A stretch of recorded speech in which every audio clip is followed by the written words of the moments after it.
তারার আশীর্বাদ নিয়ে আবার অভিনয়ে ফিরছেন শতাব্দী রায়।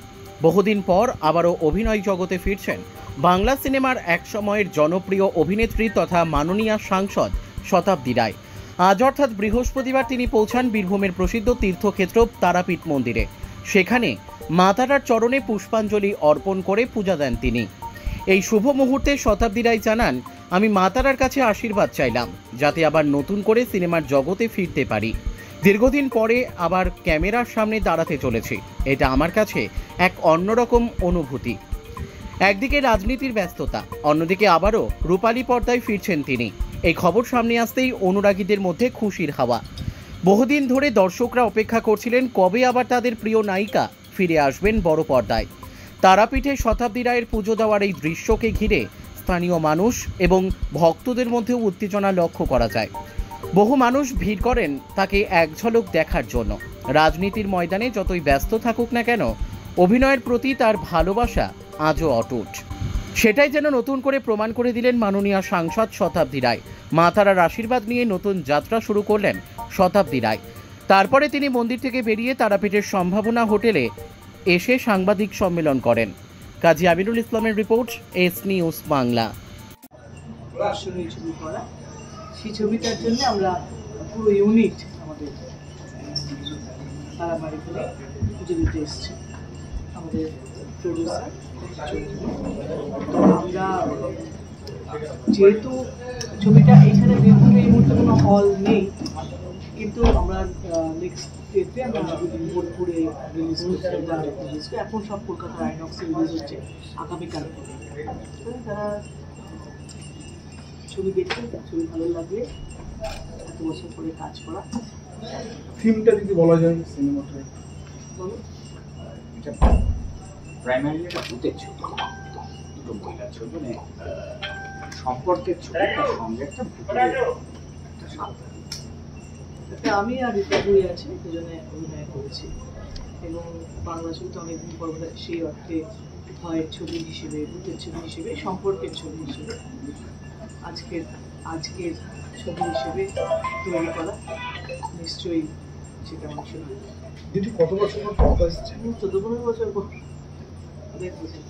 মাঝখানে থিয়েটার তো করেছিলেন, নাটক টাটক? হ্যাঁ, সে ডিরেকশন দিয়েছি। শুটিংটা কি বীরভূমে হয়েছে? না না, কলকাতায় হয়েছে। একটা বাড়ির উপরে গল্প, যেটুকু বাইরে ছিল সব কলকাতায় কমার্শিয়াল।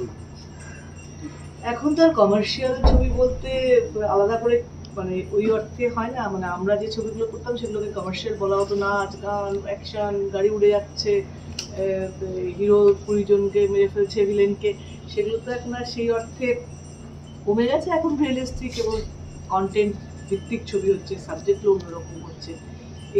এরা এখন যারা ডিরেক্টর তারা ওরকম ছবি বানাচ্ছে, মানুষ দেখছে। সেই ওই কমার্শিয়াল ছবি যেটা আমরা ভাবতাম সেটা নয়, কিন্তু এখন এটাই কমার্শিয়াল ছবি। ওটিটিতে আসবে কোন পরে এরপর প্রথমে সিনেমাতে রিলিজ হবে, হলে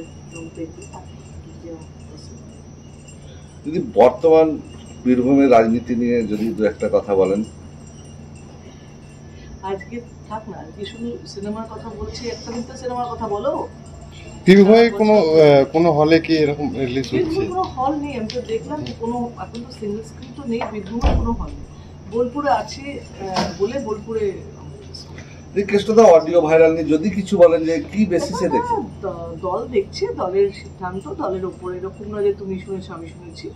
দলের নেতৃস্থানীয় সবাই জেনেছে, তারা যে স্টেপ নিচ্ছে যেরকমভাবে চলছে সেরকমভাবে সিদ্ধান্ত। এই নিয়ে আমাকে দিয়ে কোনো কন্ট্রোভার্সির কথা বলেও লাভ নেই। কিন্তু দল তো এরকম দেখছে না, এরকম না যে জানিয়ে দেবে।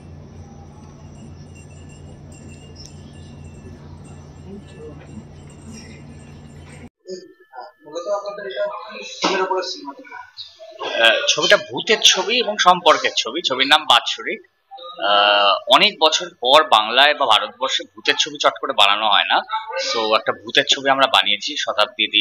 শতাব্দী রায় আছেন এই ছবিটায়, রীতাবরীও আছেন। তবে শতাব্দী আমাদের কাছে খুব স্পেশাল, যে শতাব্দী রায় অনেক বছর পর একটা ছবি করছেন। তো ভয় পাওয়াতেই চাই এবং মানুষের ভালো লাগাটাও চাই ওনার কামব্যাকের জন্য।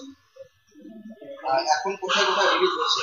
আপাতত কলকাতাতে রিলিজ হচ্ছে, তারপরে আস্তে আস্তে আস্তে বাইরে শহরতলি এবং বাকি পশ্চিমবঙ্গে রিলিজ হবে। একটা বর্তমান প্রজন্মের যে ছেলেরা রয়েছে তাদের বর্তমানে সিনেমা হলে গিয়ে দেখার প্রবণতা কিন্তু অনেক কম দেখা যাচ্ছে। সেই উদ্দেশ্যে তাদের মধ্যে কি বার্তা দেবে? ভয় যেহেতু রয়েছে, আমার সবসময় মনে হয় যে কোনো সিনেমাতে নতুন কিছু আনা দরকার। তো নতুন জিনিস আনলে আমার মনে হয়, নতুন জিনিসের প্রচেষ্টাটা থাকলে দর্শকের সেই বার্তাটা চলে আসে। কতটা সারা ফেলবে মনে হচ্ছে সেটা দর্শক বলবে। নতুন ধরনের ছবি করলেই একটা এক্সপেরিমেন্ট তো হয়। কি নাম? ময়না।